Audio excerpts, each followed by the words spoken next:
يا من شكوت الضيق في صدر رحب، والدمع فاض من الأسية وانسكب، اهرع إلى الرحمن واسلك توبة، واسجد له في ذلة وله اقترب.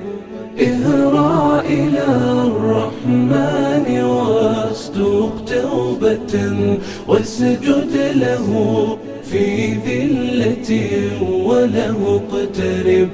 واسجد له في ذلة وله اقترب.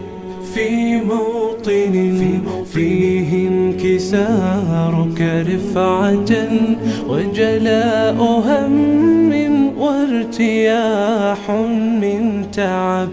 وامضي طريق الحق نورا مشرقا، واعمل لربك كل خير واحتسب. واعمل لربك كل خير واحتسب.